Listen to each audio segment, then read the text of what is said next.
बोलो सद्गुरु भगवान की ये, सत सनातन धर्म की ये। परम गुरुदेव, परम भगवान, परम माता पिता, परम स्थान, परम भक्ति, परम सत्संग, परम हमारे भक्तजन,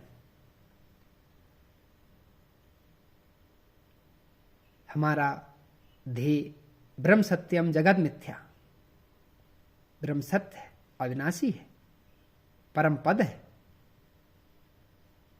हम चलते हैं आत्मा और परमात्मा के बीच में, हरि श्री हरि से सीधे चर्चा करते हैं, क्योंकि हरि ही प्रश्न करेंगे और हरि ही उत्तर देंगे। इसी के साथ में एक छोटा सा भजन।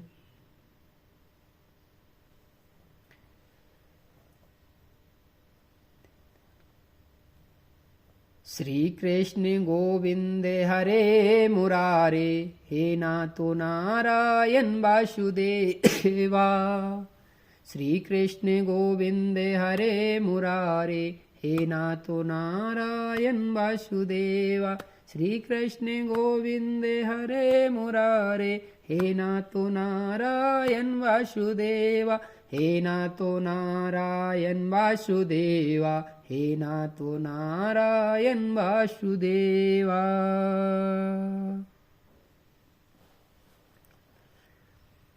समस्त प्राणी आनंद से रहें, प्रेम से रहें, धर्म पूर्वक रहें, पर परमानंद को भूल ना जाएं।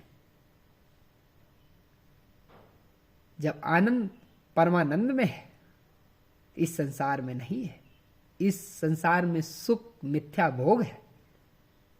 अगर आनंद भक्त को लेना है, आनंद का स्पर्श करना है, तो परमानंद के ध्येय में जाइए, चित्त में जाइए, वहां अवश्य मिलेगा, आनंद ही आनंद मिलेगा। सुख दुख शरीर भोगता है, आत्मा नहीं। मृत्यु लोक में ही मृत्यु जन्म होते हैं। स्वर्ग लोक में ना मृत्यु होती है, ना ही जन्म होते। स्वर्ग अथवा नरक में भोगने कौन जाता है? स्वर्ग कौन भोगता है और नरक कौन भोगता है? जीवात्मा। मृत्यु के बाद जब मानव की मृत्यु होती है, मृत्यु समक्ष होती है और मृत्यु हो जाती है, तो स्थूल शरीर, सूक्ष्म शरीर नहीं मरता। उसी सूक्ष्म शरीर आत्मा कहते हैं। उसी सूक्ष्म शरीर जो है वो ही अखंड ज्योति जल रही है, उसी सूक्ष्म शरीर को ही आत्मा कहते हैं। और वही सूक्ष्म शरीर आपको कर्मों के फल के अनुसार आपको स्वर्ग और नरक भोगाती है। क्योंकि शरीर मर जाएगा तो शरीर मरने के बाद बोले अब तो क्या होगा, शरीर मर गया, यही मैंने भोग लिया। ऐसा नहीं है। कर्म प्रारब्ध के अनुसार, कर्म फल के अनुसार, काल चक्र के अनुसार इंसान को काल चक्र नहीं छोड़ेगा। एक आदमी ने जिंदगी भर दुष्कर्म किए, एक आदमी ने जिंदगी भर धर्म किया, तो दोनों का रास्ता अलग है, दोनों को भोगना पड़ेगा। और कुछ लोग तो ही मृतलोक में नरक भोग लेते हैं। बचा हुआ फिर और आगे ब्याज तो यहां भुगाते हैं और मूलधन तो आपको और आगे भुगाएंगे। जन्म जन्मांतर तक आपके कैसे जन्म होंगे वो भगवान ही जाने। इसकी लीला बड़ी गहराई है, बहुत विराट है। हम सूक्ष्म रूप में चर्चा कर रहे हैं, जो भी चर्चा कर रहे हैं भगवान के सूक्ष्म रूप से ही हम चर्चा कर पा रहे हैं। क्योंकि हमारा जो अस्तित्व है, जो हम दीन छोटी बुद्धि वाले, हम भगवान के विस्तृत भाव को सूक्ष्म रूप में ही व्यक्तित कर पा रहे हैं। भगवान के विराट रूप है, किन में इतने जन्म लग जाएंगे पता नहीं, तब भी हम भगवान के भाव को, भगवान की भागवतता को, भगवान के प्रेममयी कथा को पूर्ण नहीं कर पाएंगे। हम तुच्छ प्राणी के साथ साथ में छोटी सी बुद्धि रखते हुए हम छोटे से भाव लेकर के ही भगवान के सूक्ष्म रूप में चर्चा कर पाते हैं, और हम इसी में अपना भगवान का प्रयोजन समझ लेते हैं कि भगवान हमारे लिए इतना ही बहुत है। क्योंकि भगवान का अनंत ब्रह्म ज्ञानी देवता, ऋषि, मुनि, गंधर्व पूरा नहीं कर पाए, तो हम तुम तुच्छ प्राणी मनुष्यजन भगवान की लीला का बखान विस्तार रूप में कैसे कर लेंगे? आप सब समझदार हो। सूक्ष्म शरीर, आत्मा और स्थूल शरीर।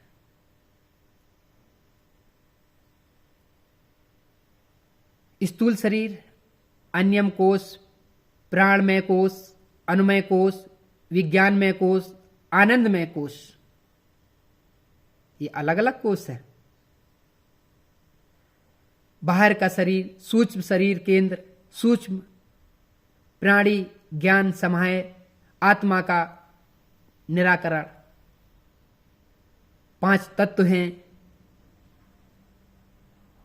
इत्यादि।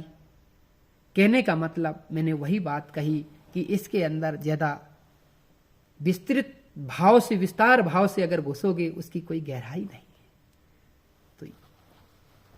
तो कहने का मतलब एक हम सूक्ष्म रूप से ये समझ लें, एक साधारण रूप से ये अरुंड कर लें, ये दृढ़ कर लें, ये निश्चय कर लें, बस जो भी हमारे शरीर से हो वो धर्म कर्म ही हो, अकर्म अधर्म ना हो। क्या भोगना है, कहां जाना है, क्या करना है, ब्रह्म कौन है, निराकार कौन है, साकार कौन है, ईश्वर कौन है, ब्रह्मा कौन है, गंधर्व कौन है, इत्यादि इत्यादि। इसके इतने विस्तार में उनके पिता कौन है, उनकी माता कौन है, अरे अपने स्वरूप को अभी हमें पता नहीं अच्छी तरह से। हम संसार के स्वरूप को क्या बताएं, परमात्मा के स्वरूप को क्या बताएं, परमात्मा की गहराई को क्या बताएं। धीरे धीरे अभ्यास करने में परमात्मा भस्म अंदर बैठे रहते हैं। वो धीरे धीरे अपने भक्त को, अपने जन जनार्दनों को बताते रहते हैं। बस सिर्फ उनका मनन करते रहो। इसी और भगवान की भक्ति में लगे रहो, प्रेम पूर्वक, प्रेम भाव से। भक्ति ही सार है, भक्ति ही सब कुछ है। भक्ति से, तप से, तपोबल से सब कुछ प्राप्त हो जाता है। सूक्ष्म शरीर जीव आत्मा कहलाती है। जो सूक्ष्म शरीर होता है वही जीव आत्मा है। यही एक शरीर से दूसरे शरीर में प्रवेश होती है। जब मानव मर जाता है मृत्यु काल के समय, जब उसकी ये सूक्ष्म शरीर ही दूसरा शरीर धारण करता है, यही आत्मा दूसरी शरीर धारण कर लेती है और फिर कर्मों के प्रारब्ध के अनुसार वो भोगता रहता है। इस संसार में नाना प्रकार के लोग आपने देखे होंगे सज्जनों, कितने दुष्कर्मों से इस प्रारब्ध को भोग रहे हैं, कर्मों को भोग रहे हैं। कोई इस संसार में आनंद ही आनंद उठा रहा है, कोई दुख ही दुख उठा रहा है, कोई सुख ही सुख उठा रहा है। ये अपने अपने भाव से हर इंसान जनमानो दुख सुख आनंद सब भाव उठा रहे हैं।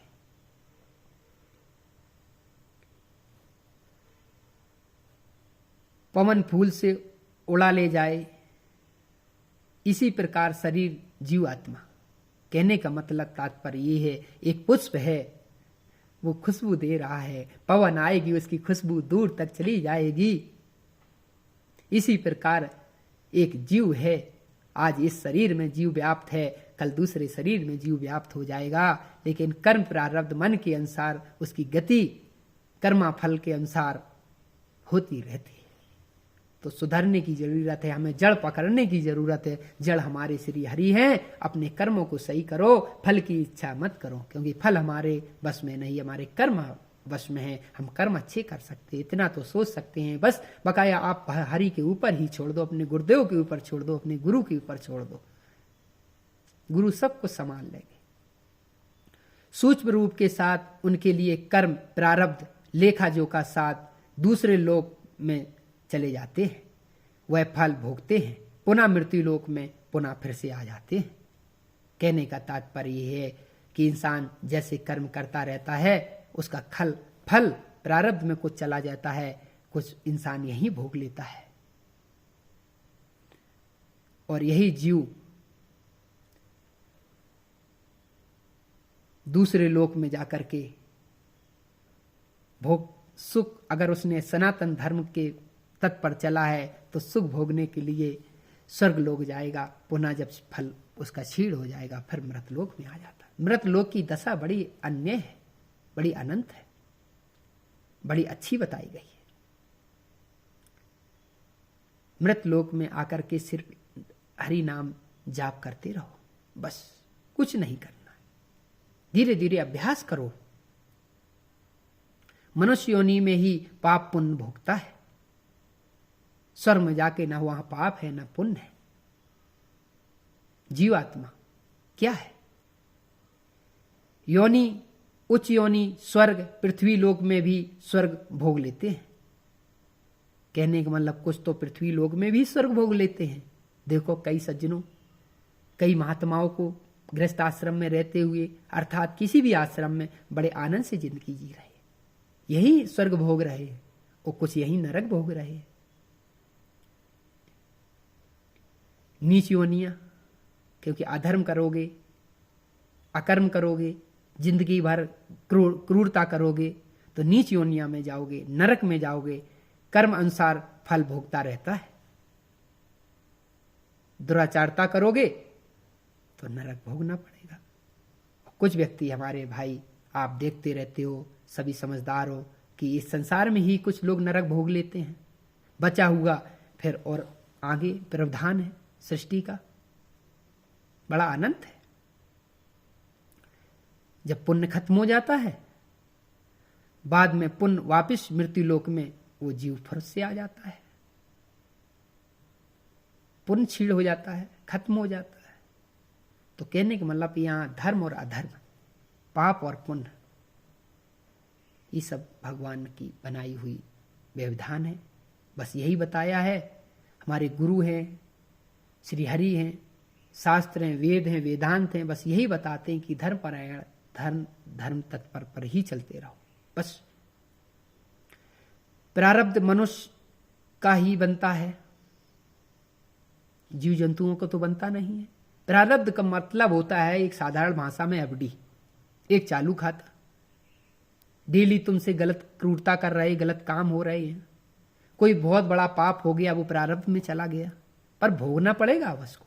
उस समय आने पर आपको काल चक्र निकालता रहता उससे। मोक्ष मानव शरीर से ही मिलता है। मोक्ष की प्राप्ति ही मानव शरीर ही कराएगी, ये देह कराएगा, ये पार्थिव शरीर ही कराएगा। ये 100 रूपी है, जब तक चेतना है, जब तक चल रहा है, इससे कर्म कर लो। ये रथ है, इसे बोझा ढोलो, धर्म का बोझा ढोलो, अधर्म का बोझा मत ढो, धर्म का बोझा ढो। ये धर्म में लगा दो, इस रथ को धर्म में लगा दो। क्या देरी कर रहे हो? तुरंत करो, तुरंत लगा दो, आज ही लगा दो। ये रथ है, इसको ढो, बोझा ढो, धर्म का बोझा ढो। जहां भी धर्म मार्ग में जहां धर्म का कार्य हो रहा हो कि भैया हमको लगा लो। और धर्म में एक बात और बता दूं, जहां धर्म का कार्य होता है सज्जनों, वहां पूछ के नहीं जाना चाहिए। घुस जाओ, पत्तल उठाने लगो, थाली धोने लगो, सफाई करने लगो, झाड़ू मारने लगो, घुस जाओ। ये तो राशि आदमी का पत्र आता है कि भैया आप धर्म में भागवत सुनने आइए, आप धर्म का हम कार्य करा रहे तो आइए। जहां बहन का शादी हो, किसी बिटिया की, किसी भी जात की हो, मैं तो कहता हूं जात पात पूछत नहीं कोई, हर को वजह सो हर का होई। चले जाओ, उसकी मदद कर दो जाके, कोई भी जात का हो, मदद कर दो जाके। जो भी मदद बन जाए, धर्म पूर्वक, भाव पूर्वक कर दो जाके, निष्काम भाव से। आपको लगता है हमें किसी के कपड़े धोने की जरूरत, कपड़े धो दो। जो भी आज से छोटा सा छोटा कार्य हो सके वो करिए, बड़ा सा बड़ा कार्य हो सके करिए, लेकिन करिए तो। यही धर्म है। धर्म की व्याख्या आपको पता है कई शब्दावली से करी गई है, पर धर्म, सबका धर्म समय बना देता है। जो जैसा समय और पल हो वही धर्म बन जाता है। वही जो धर्म है वही कर लो, अधर्म है तो दूर हो जाओ। अंत समय में जैसी कामना वैसा ही जन्म पुनः हो जाता है। जैसे भरत जी ने आपको देखा, वो मृग बनना पड़ा था, अंत गति सो, जब गति जैसे भाव रखोगे उस समय वही आपका जन्म हो जाएगा। तो अंत समय में और सतर्क रहना चाहिए इंसान को।